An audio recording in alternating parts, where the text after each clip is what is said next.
Earthly Purpose, written and read by Dick Sutphen.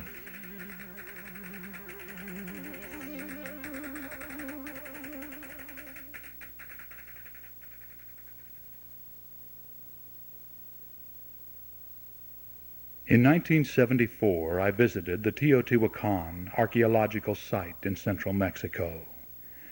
A spontaneous psychic experience followed.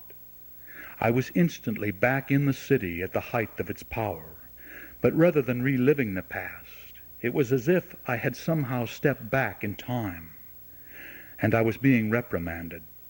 They were telling me to get the books together. It was my assignment, and it seemed that I'd blown it. Months later, Navajo Indian shaman David Paladin, channeling Wassily Kandinsky, referred to my metaphysical writings. Kandinsky said, "You have already begun to get the books together. In your Teotihuacan incarnation you had this knowledge. It was recorded and also painted upon the walls of the structure which stood adjacent to the Pyramid of the Sun. Changes in governing structures caused you to fear the misuse of this knowledge, just as you do now.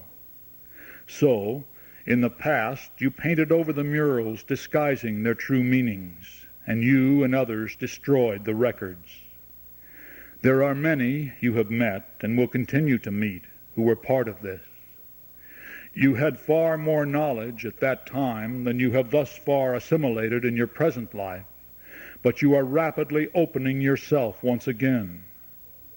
A pact was made in what is now called Teotihuacan, agreeing to reassemble every 700 years to present this information once again." Since the time Kandinsky shared that explanation, I authored 10 metaphysical books and created hundreds of audio and video tapes. In June 1987, in another powerful psychic experience, I was told, "You are one of 25,000 people who reincarnated together to share your concepts with the world." It was also explained that this is the largest group of several groups so dedicated. When I asked if others in the group were aware of their Dharma, I was told that each was supporting it in their own way, some on a large scale, and some by simply reading books and discussing the concepts with friends. When I asked why this was so important, I was told, "The ideas you love so much transcend spirituality. They are very powerful, and they can either be used to serve or to enslave. You know this. You feel this. You think about it often. As your group continues to attain success, what happened in Teotihuacan is likely to happen again. If the awareness is misused, it will eventually be banned by those who will revolt against it. History will repeat itself." Historically, archaeologists are aware of some basic facts, but little is known about the people who once lived in Teotihuacan. The city began about 200 B.C. and lasted for 1,000 years. It was most densely populated between A.D. 450 and A.D. 650. It reached its peak of power and influence around A.D. 500, and by A.D. 650 some kind of degeneration had set in. At its height, Teotihuacan rivaled Rome in grandeur and size. 200,000 inhabitants lived in a complexly stratified society. The metropolitan area covered 12 square miles, all paved and laid out by master planners. There were 2,200 apartment compounds, and a large part of the population was engaged in craft activities, the majority being obsidian workers in some 500 workshops. Teotihuacan was named by the Aztecs, who arrived hundreds of years after the city was left in ruins. The name means the place where men become gods. In the summer of 1987, I conducted a Teotihuacan past life regression with seminar participants in 5 cities. In each situation, approximately two-thirds of the participants re-experienced an incarnation during this period of conflict. If this was accurate, it suggested that we were all being drawn back together to touch again in this life. I decided to do more research and published a 2-tape album on the subject. The first tape provided background on Teotihuacan. The second tape was a past life regression. The album was offered in Master of Life magazine and distributed by Valley of the Sun Publishing sales reps. Soon, hundreds of people were regressing back to this ancient civilization. In the spring of 1988, seminar participants and those using the taped regressions had sent me over 250 past life regressions to the time of conflict. My wife, Tara, had hypnotized and directed me through several Teotihuacan regressions, and I'd done the same with her. By combining the information from the 250 regressions with our own regressions and psychic investigations, we came to some clear understanding. First, the name of the city at that time was Shikoma. The city was an extension of Atlantean architecture and concepts. As much as I resisted it, extraterrestrials were involved. In her writings, Ruth Montgomery reported this involvement on Atlantis. And the conflict that is influencing so many metaphysically oriented people today took place over a few months in AD 580 and AD 581. Tara's name in the Shikoman incarnation was Kugel. My name was Narlo. We were best friends and both male priests. I have combined the historically known facts and regression data into a fiction-style story, but it's a true story. To the best of my knowledge, this is the first time history has been written by gathering data through past life regression. The adventure begins in the late summer of the year AD 580.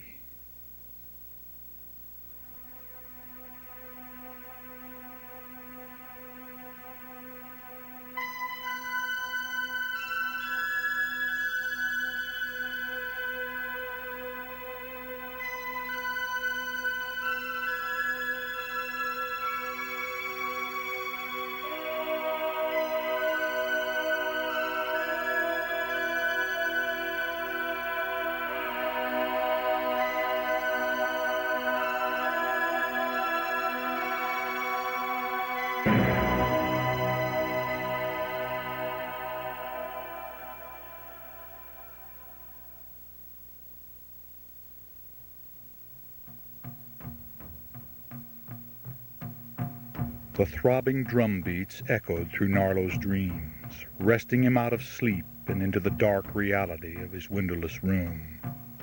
He sat up, rubbed his eyes, acknowledged the stiffness in his back, and inhaled a hint of smoke. A faint light came from the hallway, and Narlo slipped into a tunic and made his way through 2 rooms to the patio. Kugel and several others of the apartment were already looking up toward the great Mu Pyramid. "Chicane is dying," Kugel said as Narlo placed his hand on his friend's shoulder. The first rays of dawn streaked across the valley and reflected off the top of the shimmering white pyramid, sending random stabs of light into the awakening city below. A huge round billow of smoke rose into the air from the top of the structure. It was soon followed by another, then another, sending the news into the sky for distant eyes to read. Unseen were the relentless drummers, pounding out the thunderous death beat that fell like a fist on Narlo's chest and seemed to hammer the life force from his body. As they stood in the patio, the observers could see the north side of the pyramid. On top were the twin temples, one dedicated to the god Teloti, giver of all life, and one dedicated to Chicane, ruler of Shikoma. In front of the temples rose the towering statue of Teloti, carved from a single block of purplish-red crystal-encrusted porphyry. In front of the statue was the fire pit. "The consul will be meeting," Narlo said. "A runner has already been here," Kugel replied. "We have 2 hours to prepare." 13 priests plus 18 servants and retainers lived in the apartment compound. Each priest had a small room at ground level, while those who served them lived in 4 large rooms in the basement. The compound was built of stone, with solid walls that faced the street. Beautifully carved pillars supported the overhanging roof of the apartments, and the walls, plastered with white gesso, were polished to a high sheen and painted with beautiful murals. The sleeping rooms formed a maze leading to the communal bath and to an outside patio located in the center of the complex. In the middle of the patio was an altar. On the east side, a roofed prayer temple, and on the west side, the eating area. The patio floor was a mortar of pounded red volcanic stone, and it sloped slightly to a hole that emptied into the cistern. Of the thousands of priests in Chicoma, the 13 who lived here were numbered among the 52 men who constituted the first priest caste. They were the religious leaders of the Chicoman nation, center of the civilized world. The 52 answered only to Chicane himself and to the combined voice of his 7 sons. The bath, usually a place of good-natured conversation, was quiet today. Narlo and Kugel hung their tunics on hooks along the wall and joined 2 other priests already sitting in the waist-deep water. Narlo shivered and wondered if it was because of the cold water or the fear he felt regarding what was to come. Through the pillars he could see some of the other priests still standing in the patio and staring up at the pyramid. Their pained expressions betrayed their thoughts. The chilly water shocked Narlo's muscles back to life. Now that he was in his mid-30s, sleeping on a mangue fiber pallet was a spiritual discipline he was beginning to question when he awoke in the morning feeling stiffer than usual. The 2 priests who had been sharing the bath with him left and were replaced by 2 others. As was their custom, Narlo and Kugel washed each other's hair. Narlo leaned his head back until the water covered his ears.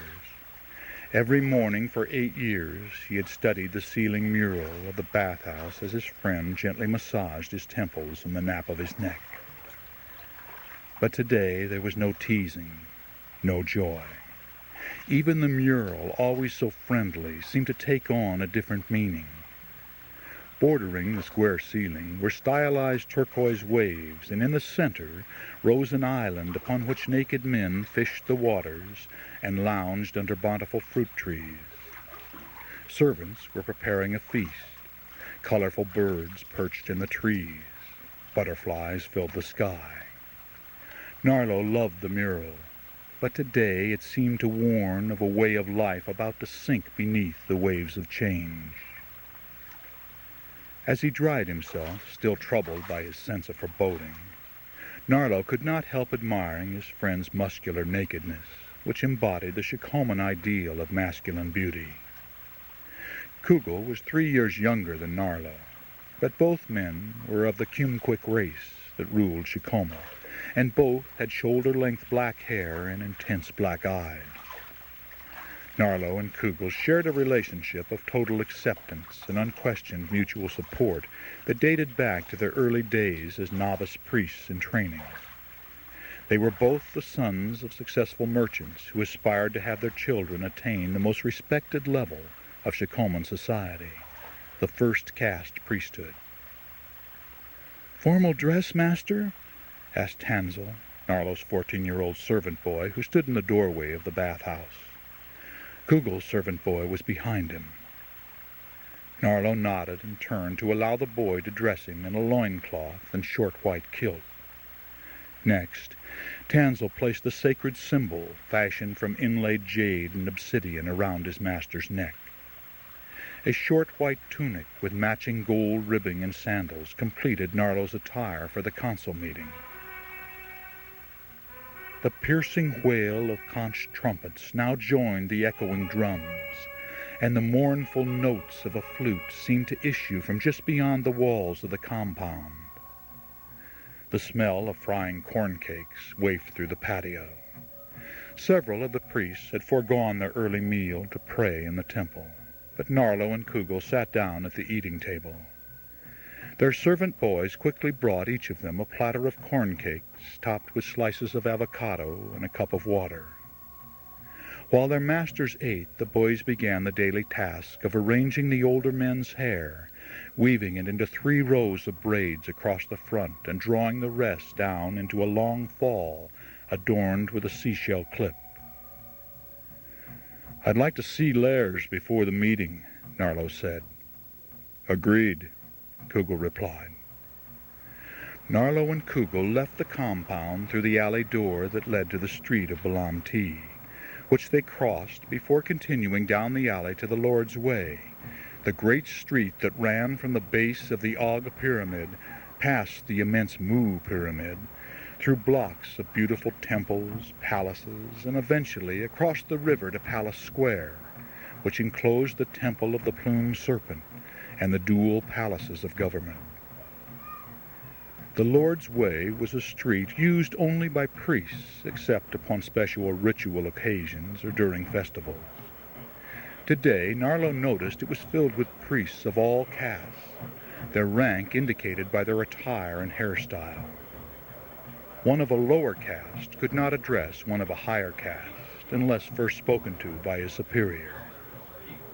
As he passed through the crowd, Narlo could see in their faces the questions they wanted to ask, but could not. Some were crying. Others were praying. And above the confusion, the drums drove the reality deeper and deeper into the consciousness of the citizens of Shikoma.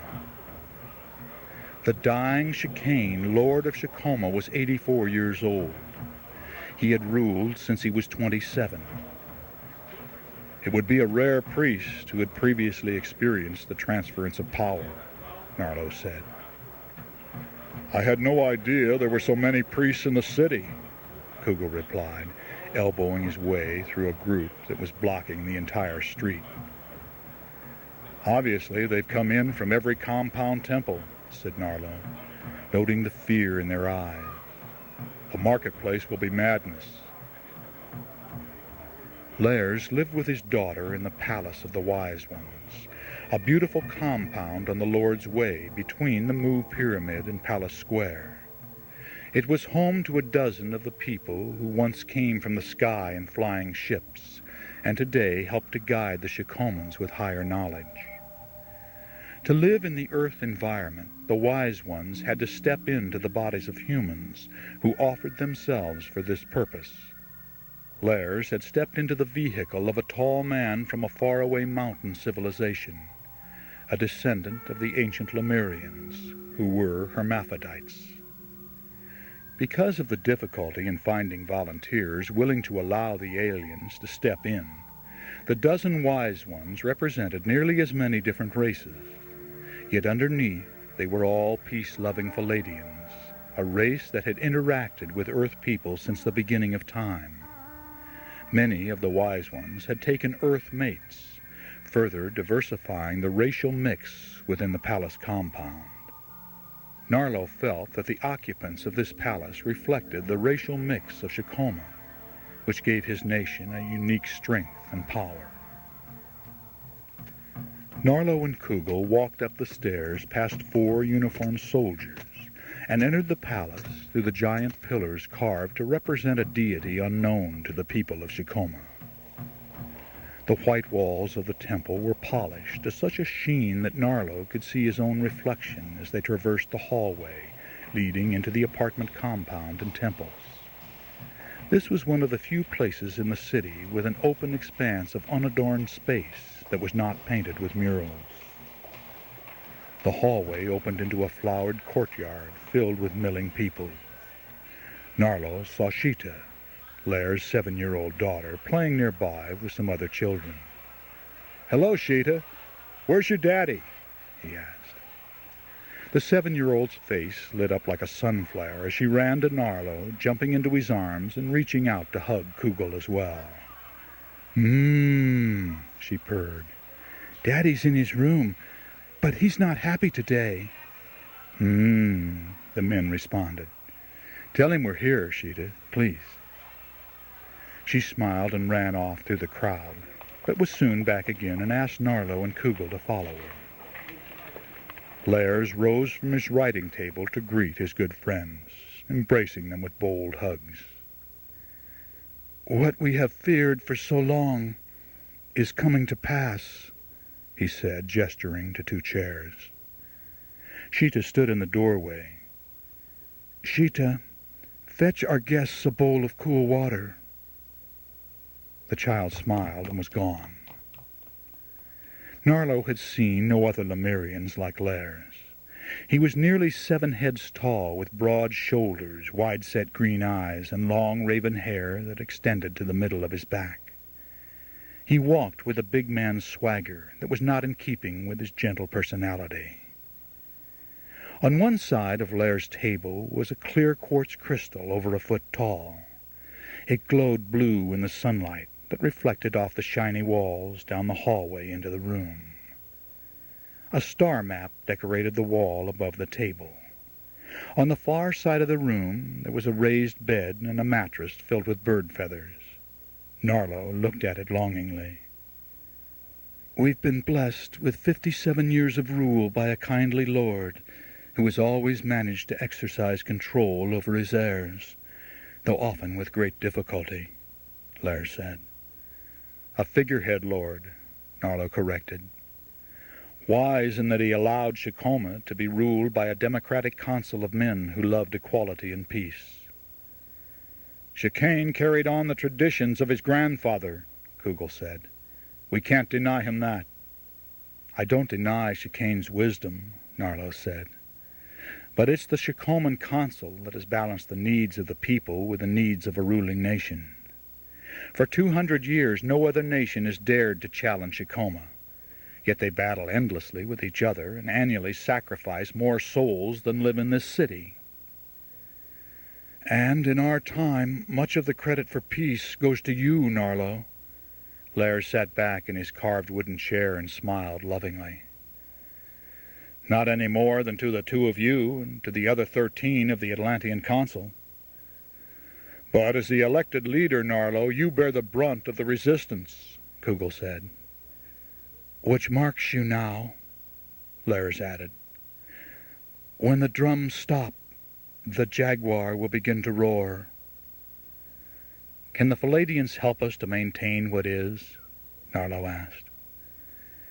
We can only provide you with the kind of assistance you are already receiving. Our non-interference pact was made thousands of years ago. Personally, my knowledge is only of crystal record-keeping.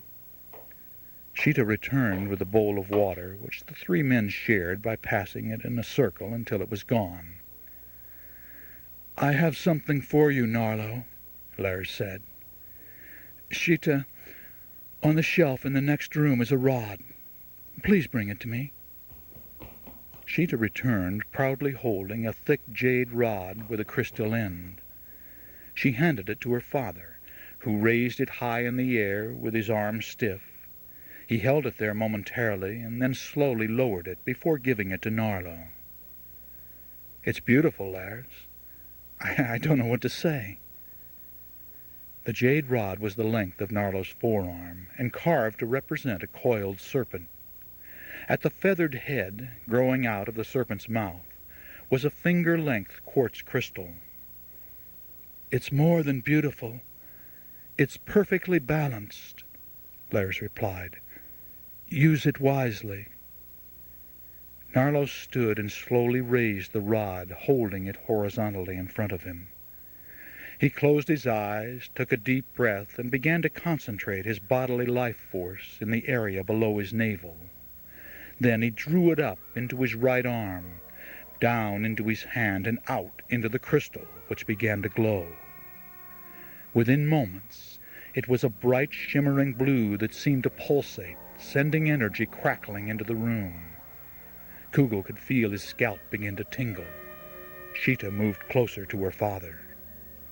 With a snap of his wrist, Narlo tilted the rod straight up, and the glow diminished. "They'll want the knowledge." "They must not get it," Lars said.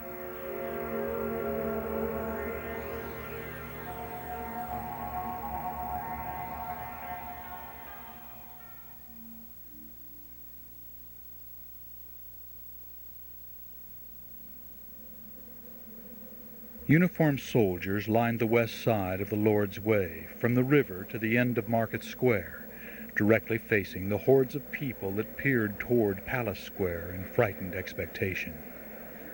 High atop the walls of the fortress-like enclosure, Narlo and Kugel stopped momentarily to observe the situation across the street. On a normal day, Market Square and the surrounding area was the center of barter and trade. Merchants laid out their goods on benches or ground cloths, while the stalls of food sellers covered many blocks and offered fruit, vegetables, and condiments. In season, there was an abundance of pumpkins, tomatoes, beans, avocados, and prickly pear cactus, and herbs raised in patio gardens were also sold here. Corn, of course, was supplied by the state to all the citizens of Sutphen. Occasionally, although the price was high, you could purchase fish, meat, and live animals, usually wild dogs or turkeys. On most days, you could also find a few sellers from the southern jungles offering exotic birds, snakes, and monkeys. Beyond them sat the pottery merchants and the cloth-weaving women who spun or loomed their wares for the wealthy. Leather products were scarce and expensive, but rabbit-skin coats were the rarest of all the many items offered for sale, and also the most desired, for winter was cold and the apartment compounds were not heated. In smaller sections of Market Square, craftsmen displayed finely modeled obsidian razors, knives, darts, and arrowheads. And one could always find jewelry made of gold and gemstones, cosmetics, brightly colored feathers and feather products, medicines, rope, cord, and thread. But this was no normal market day. Narlo doubted that the populace that had flooded into the selling zone understood the reason for the thundering drums and the billowing balls of smoke that ascended to the heavens. Rumors were probably spreading like a fire through fall leaves, and he understood the importance of a public declaration. Beyond Market Square and the distant apartment compounds, the world looked the same. The towering snow-capped mountains snagged passing clouds, as always, in the month of shock, as summer drew to a close. Above, an eagle swooped out of the azure sky, catching a defenseless bird on the wing.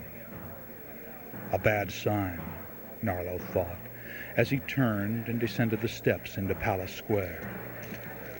The two men marched directly across the immense compound to the Temple of the Plumed Serpent. Artistically, the structure was the grandest in all of the Sutphen Empire. 6 ornately carved tiers ascended to the elaborately decorated temple where 24 cult priests prayed in never-ending rotation. Alternate tiers displayed massive carvings of the plumed serpent and the god Telote. To the left of the structure was the Palace of Government, and to the right the Palace of Prayer. Kneeling on the sacred circles at the foot of the temple, Narlo and Kugel offered their private prayers to the gods and touched a finger to the earth, then to the center of their foreheads. When they had finished, they stood, bowed 3 times, and walked to the Palace of Prayer. It was nearly time for the council meeting, and most of the 52 had already taken their assigned seats. Even here, the drumming deadens the senses, Narlo thought, as he sat in the front row waiting. The White Room was built to accommodate the first caste priests of the Sutphen Council. At the end of the room, facing the audience, was an intricately carved stone speaker's platform supported on one side by Telote and on the other by the plumed serpent. A colorful mural covered the wall behind the platform.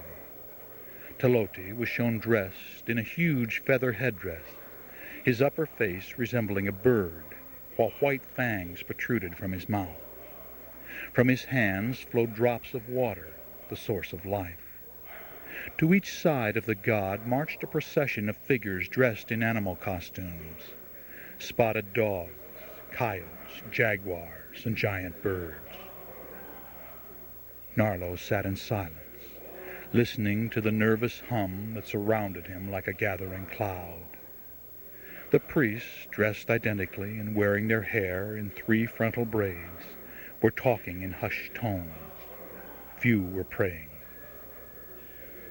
From the back of the room, an ocarina musician started to play a mantra, and the others soon fell silent. At the comforting sound of the familiar notes, the sacred words began to resonate through Narlo's mind. A young man carrying a bowl of smoldering herbs walked slowly up the center aisle, and as the fragrance assailed his nostrils, the priests closed their eyes to hum. Om Namah Tala. Om Namah Shila. The mantra began as a quiet, soothing sound that grew and intensified until it swept through the room, filling the chanting men with waves of vibrational energy.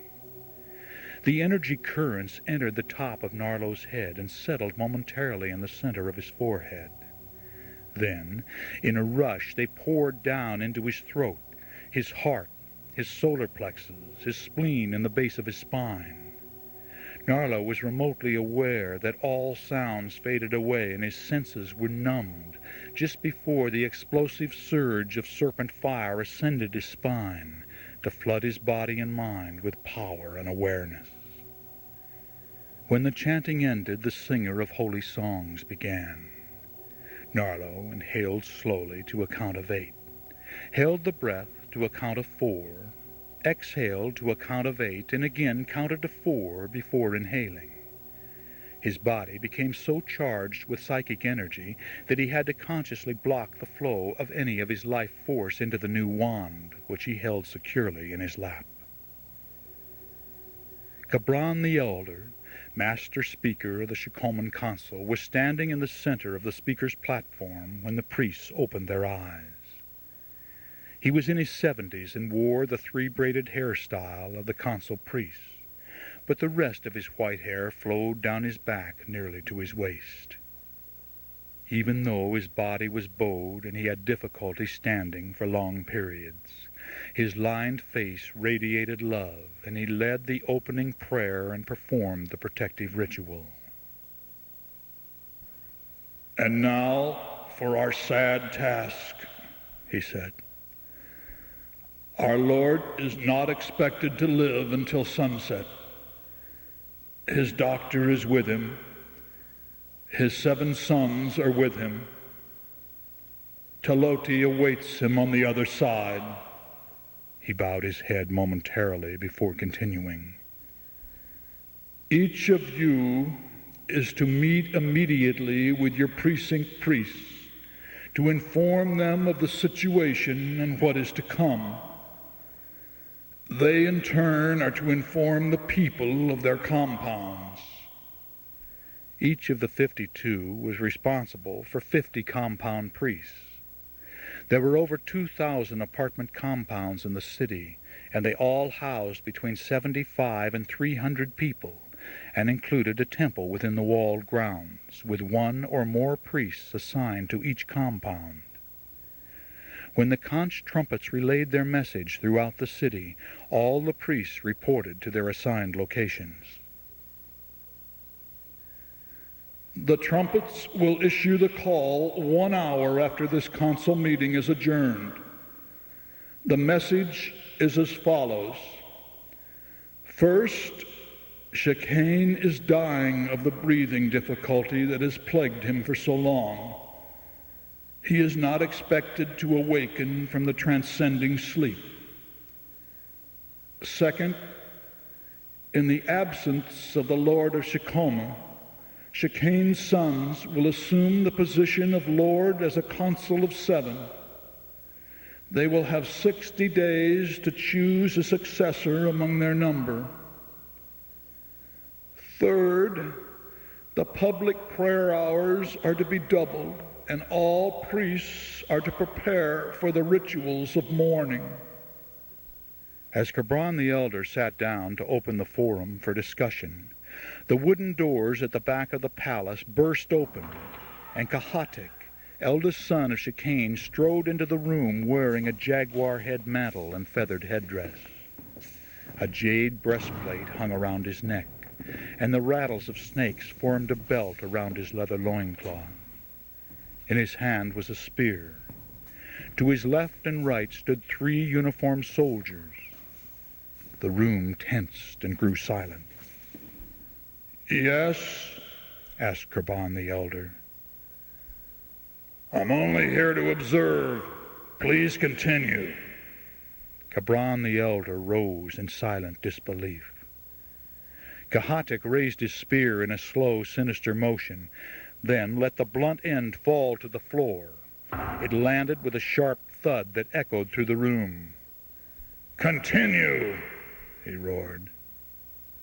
Narlo stood and stepped into the aisle, facing Kahatik at a distance of 20 yards. The priest's body trembled with outrage at the intrusion. "You break the law of the Shekoman Council even before your father has crossed over? At a time like this, there's no need to stand on ceremony, Atlantean. At a time like this, there is more reason than ever to uphold the law. This council will never meet in the presence of anyone who is not a member." "Well, it's time for changes." Kahatik's deep voice boomed off the walls. He raised his spear and brought it crashing down 3 more times. The soldiers fanned out, holding their spears ready. "Continue." "Leave," Narlo said quietly. Kugel was now at his side, and other priests quickly joined him. First 4, then 7, then a dozen or more. Narlo and Kahatik stood silently glaring at each other. Kahatik's black eyes shone with the madness of too much pulque, too many cocoa leaves, and too many morning glory seeds, which leave behind a head full of bad dreams. The intruder's lids narrowed at the outer corners, and his lips twisted into a sadistic smile. He flicked his tongue across his teeth, savoring an opportunity to release years of pent-up rage. Narlo breathed deeply, emptied his mind, and projected a scan line to discern his adversary's intent. The words echoed in his head. "Killing the Atlantean will intimidate the pious fools." As Kahatik stepped forward, Narlo raised the jade and crystal rod and was surprised how quickly the crystal began to glow. "Leave," he commanded again. Kahatik laughed, a deep, demented laugh that chilled the bones of the 52, and rushed forward. He was lifting his spear when the full force of Narlo's will, projected and amplified by the crystal, struck the intruder's body, throwing him backward to the ground. The spear clattered under the floor, and the jaguar headdress rolled away like a cowering animal trying to escape. The soldiers, who had not moved, looked at each other, at Kahatik lying in shock on the ground, at the glowing crystal rod, and at the fire in Narlo's eyes. Then, all but one bolted out the doors of the Palace of Prayer. Narlo and the others turned their backs on the prone Kahatik and returned to their seats. The ocarina musicians began to play another mantra. The priests closed their eyes, chanting, "Om Namah Taluti," over and over, in ascending harmonies that drifted out through the open doors and across the courtyard of Palace Square. As the sound reached the ears of the people in Market Square, A hush descended on the throng. When the priests opened their eyes, Kahatik was gone, but his spear remained, still quivering as if in silent fury where it had pierced the sacred symbol embedded in the floor at the outer entrance to the palace.